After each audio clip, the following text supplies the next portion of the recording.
Matthew Henry's Commentary on the Whole Bible. Numbers 32. In this chapter we have 1. The humble request of the tribes of Reuben and Gad for an inheritance on that side Jordan where Israel now lay encamped, verses 1 to 5. 2. Moses' misinterpretation of their request, verses 6 to 15. 3. Their explication of it, and stating it aright, verses 16 to 19. 4. The grant of their petition under the provisos and limitations which they themselves proposed, verse 20, etc. The request of the Reubenites, 1452 BC. 1. Now the children of Reuben and the children of Gad had a very great multitude of cattle, and when they saw the land of Jazer, and the land of Gilead, that, behold, the place was a place for cattle, 2. The children of Gad and the children of Reuben came and spake unto Moses, and to Eleazar the priest, and unto the princes of the congregation, saying, 3. Ataroth, and Dibon, and Jazer, and Nimrah, and Heshbon, and Eleli, and Shebam, and Nebo, and Beon, for even the country which the Lord smote before the congregation of Israel, is a land for cattle, and thy servants have cattle. 5. Wherefore, said they, if we have found grace in thy sight, let this land be given unto thy servants for a possession, and bring us not over Jordan. 6. And Moses said unto the children of Gad and to the children of Reuben, shall your brethren go to war, and shall ye sit here? 7. And wherefore discourage ye the heart of the children of Israel from going over into the land which the Lord hath given them? 8. Thus did your fathers, when I sent them from Kadesh Barnea to see the land. 9. For when they went up unto the valley of Eshcol, and saw the land, they discouraged the heart of the children of Israel, that they should not go into the land which the Lord had given them. 10. And the Lord's anger was kindled the same time, and he sware, saying, 11. Surely none of the men that came up out of Egypt, from 20 years old and upward, shall see the land which I sware unto Abraham, unto Isaac, and unto Jacob, because they have not wholly followed me. 12. Save Caleb the son of Jephunneh the Kenizzite, and Joshua the son of Nun, for they have wholly followed the Lord. 13. And the Lord's anger was kindled against Israel, and he made them wander in the wilderness 40 years, until all the generation, that had done evil in the sight of the Lord, was consumed. 14. And, behold, ye are risen up in your father's stead, an increase of sinful men, to augment yet the fierce anger of the Lord toward Israel. 15. For if ye turn away from after him, he will yet again leave them in the wilderness, and ye shall destroy all this people. Israel's tents were now pitched in the plains of Moab, where they continued many months, looking back upon the conquests they had already made of the land of Sion and Og, and looking forward to Canaan, which they hoped in a little while to make themselves masters of. While they made this stand, and were at a pause, this great affair of the disposal of the conquests they had already made was here concerted and settled, not by any particular order or appointment of God, but at the special instance and request of 2 of the tribes, to which Moses, after a long debate that arose upon it, consented. For even then, when so much was done by the extraordinary appearances of divine providence, many things were left to the direction of human prudence, for God, in governing both the world and the church, makes use of the reason of men, and serves his own purposes by it. 1. Here is a motion made by the Reubenites and the Gadites, that the land which they had lately possessed themselves of, and which in the right of conquest belonged to Israel in common, might be assigned to them in particular for their inheritance. Upon the general idea they had of the land of promise, they supposed this would be about their proportion. Reuben and Gad were encamped under the same standard, and so had the better opportunity of comparing notes, and settling this matter between themselves. In the first verse the children of Reuben are named first, but afterwards the children of Gad, verses 2, 25 and 31, either because the Gadites made the first motion and were most forward for it, or because they were the better spokesmen and had more of the art of management. Reuben's tribe still lying under Jacob's sentence, he shall not excel. 2 things common in the world induced these tribes to make this choice and this motion upon it, the lust of the eye and the pride of life. 1 John 2 verse 16. 1. The lust of the eye. This land which they coveted was not only beautiful for situation, and pleasant to the eye, but it was good for food for cattle, and they had a great multitude of cattle, above the rest of the tribes, it is supposed because they brought more out of Egypt than the rest did, but that was 40 years before, and stocks of cattle increase and decrease in less time than that. Therefore I rather think they had been better husbands of their cattle in the wilderness, had tended them better, had taken more care of the breed, and not been so profuse as their neighbors in eating the lambs out of the flock, and the calves out of the midst of the stall. Now they, having these large stocks, coveted land proportionable. Many scriptures speak of Bashan and Gilead as places famous for cattle. They had been so already, and therefore these tribes hoped they would be so to them, and whatever comes of it here they desire to take their lot. The judicious Calvin thinks there was much amiss in the principle they went upon, and that they consulted their own private convenience more than the public good, that they had not such regard to the honor and interest of Israel, and the promise made to Abraham of the land of Canaan, strictly so called, as they ought to have had. And still it is too true that many seek their own things more than the things of Jesus Christ, Philippians 2 verse 21, and that many are influenced by their secular interest and advantage to take up short of the heavenly Canaan. Their spirits agree too well with this world, and with the things that are seen, that are temporal, and they say, it is good to be here, and so lose what is hereafter for want of seeking it. Lot thus chose by the sight of the eye, and smarted for his choice. Would we choose our portion aright, we must look above the things that are seen. 2. Perhaps there was something of the pride of life in it. Reuben was the firstborn of Israel, but he had lost his birthright. Several of the tribes, and Judah especially, had risen above him, so that he could not expect the best lot in Canaan, and therefore, to save the shadow of a birthright, when he had forfeited the substance, he here catches at the first lot, though it was out of Canaan, and far off from the tabernacle. Thus Esau sold his birthright, and yet got to be served first with an inheritance in Mount Seir. The tribe of Gad descended from the firstborn of Zilpah, and were like pretenders with the Reubenites, and Manasseh too was a firstborn, but knew he must be eclipsed by Ephraim his younger brother, and therefore he also coveted to get precedency. 2. Moses' dislike of this motion, and the severe rebuke he gives to it, as a faithful prince and prophet. 1. It must be confessed that prima facie at first sight, the thing looked ill, especially the closing words of their petition, bring us not over Jordan v. 5. 1. It seems to proceed from a bad principle, a contempt of the land of promise, which Moses himself was so desirous of a sight of, a distrust too of the power of God to dispossess the Canaanites, as if a lot in a land which they knew, and which was already conquered, was more desirable than a lot in a land they knew not, and which was yet to be conquered. One bird in the hand is worth two in the bush. There seemed also to be covetousness in it, for that which they insisted on was that it was convenient for their cattle.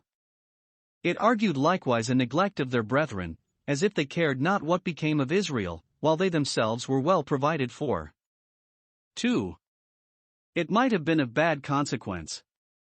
The people might have taken improper hints from it, and have suggested that they were few enough, when they had their whole number, to deal with the Canaanites, but how unequal would the match be if they should drop 2 tribes and a half, above a fifth part of their strength, on this side Jordan. It would likewise be a bad precedent.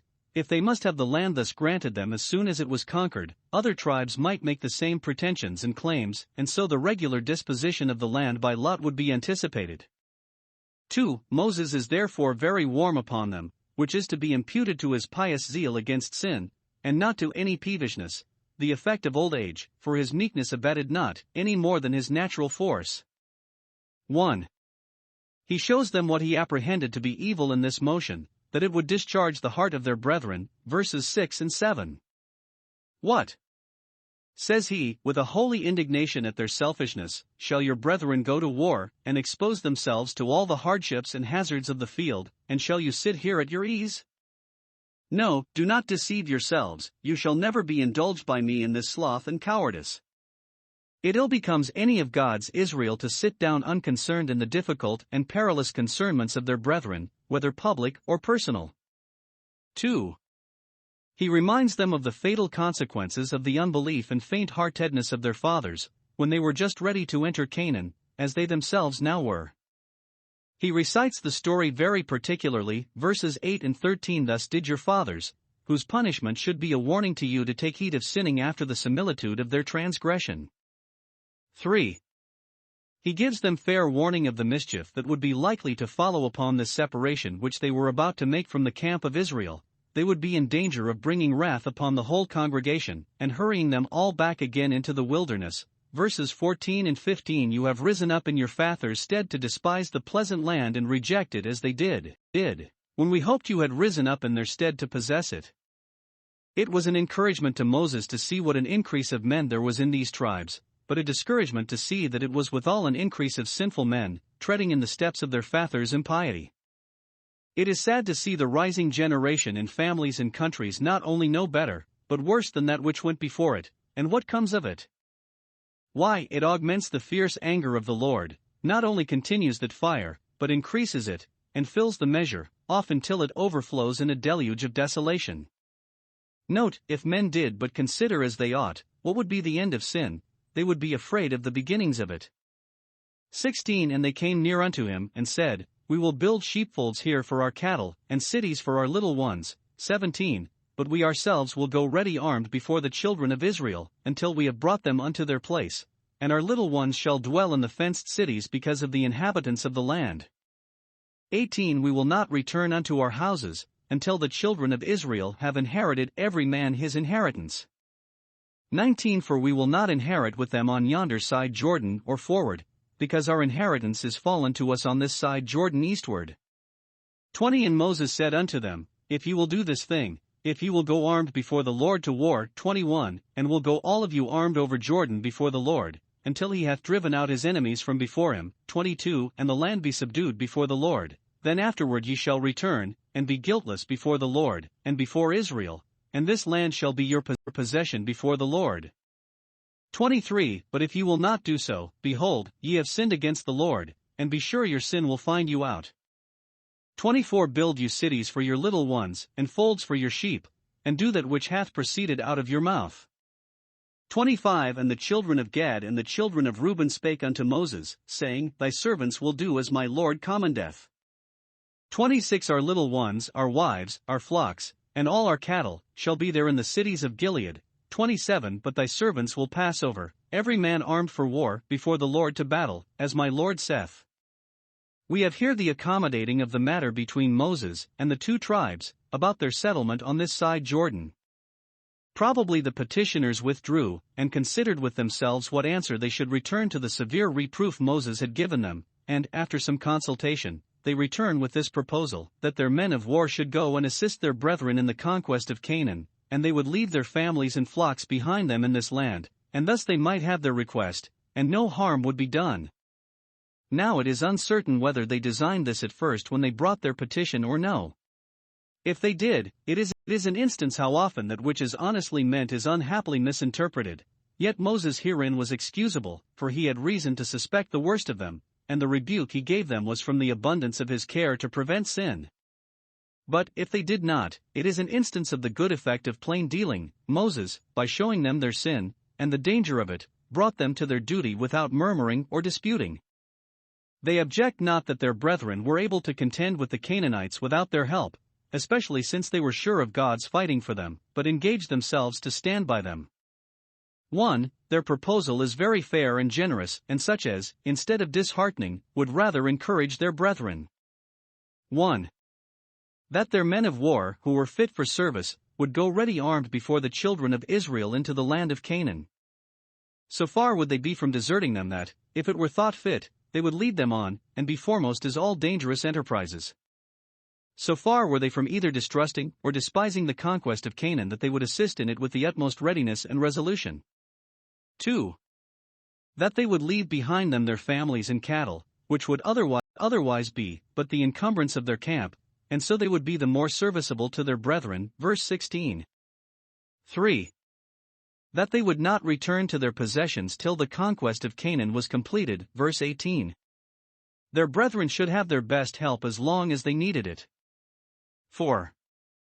That yet they would not expect any share of the land that was yet to be conquered. Verse 19. We will not desire to inherit with them, nor, under color of assisting them in the war, put in for a share with them in the land. No, we will be content with our inheritance on this side Jordan, and there will be so much the more on yonder side for them.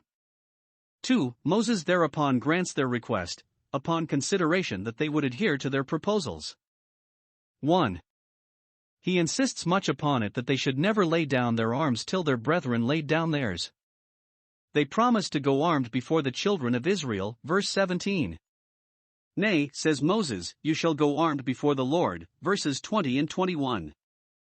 It is God's cause more than your brethren's, and to him you must have an eye, and not to them only.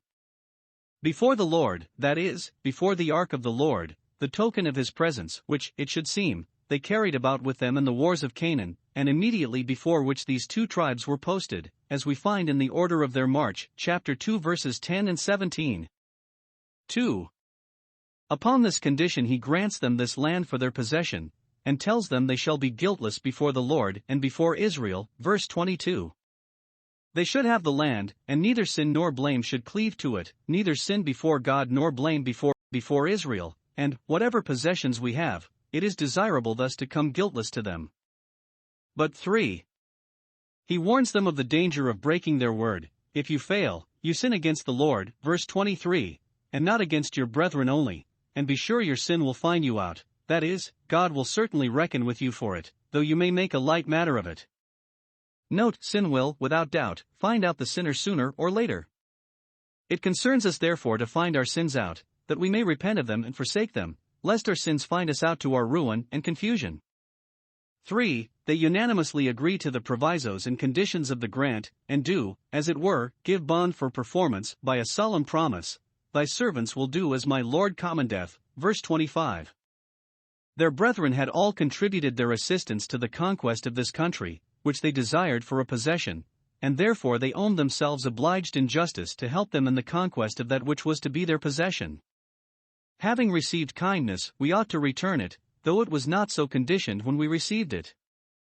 We may suppose that this promise was understood, on both sides, so as not to oblige all that were numbered of these tribes to go over armed, but those only that were fittest for the expedition, who would be most serviceable, while it was necessary that some should be left to till the ground and guard the country, and accordingly we find that about 40,000 of the 2 tribes and a half went over armed, Joshua 4 verse 13, whereas their whole number was about 100,000.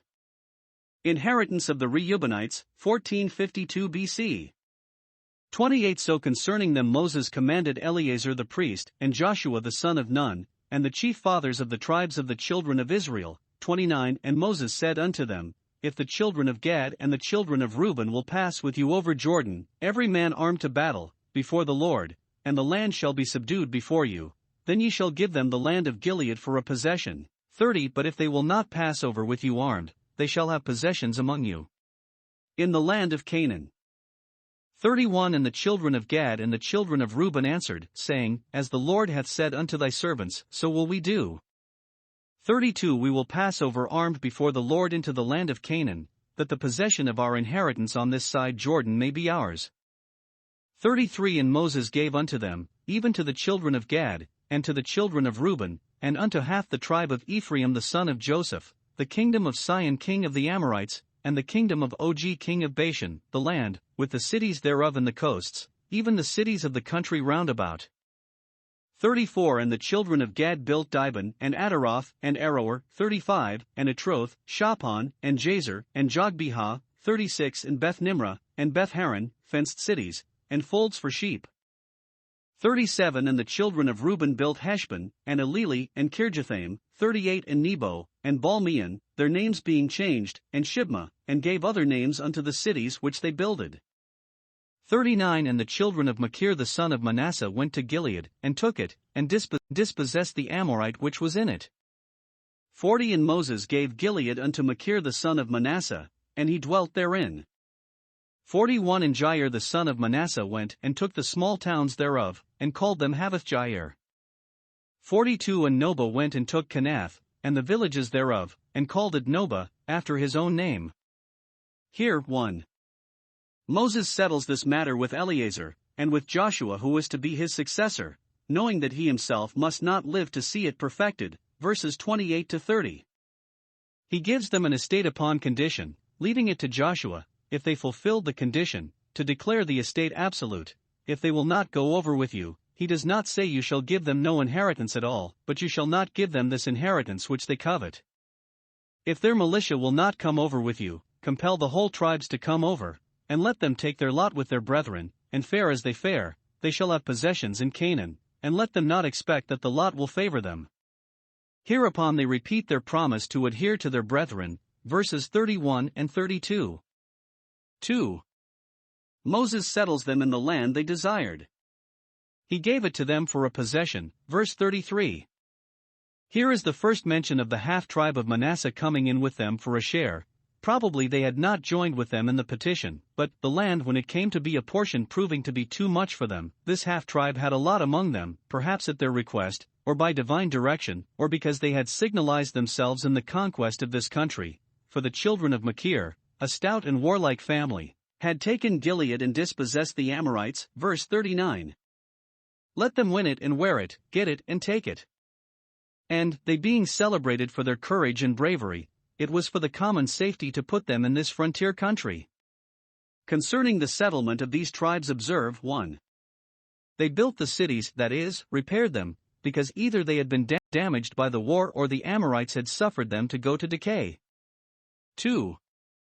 They changed the names of them, verse 38, either to show their authority, that the change of the names might signify the change of their owners, or because their names were idolatrous, and carried in them a respect to the dunghill deities that were there worshipped. Nebo and Baal were names of their gods, which they were forbidden to make mention of, Exodus 23 verse 13, and which, by changing the names of these cities, they endeavored to bury in oblivion, and God promises to take away the names of Baalim out of the mouths of his people, Hosea 2 verse 17. Lastly, it is observable that, as these tribes were now first placed before the other tribes, so, long afterwards, they were displaced before the other tribes. We find that they were carried captive into Assyria some years before the other tribes, 2 Kings 15 verse 29. Such a proportion does Providence sometimes observe in balancing prosperity and adversity. He sets the one over against the other.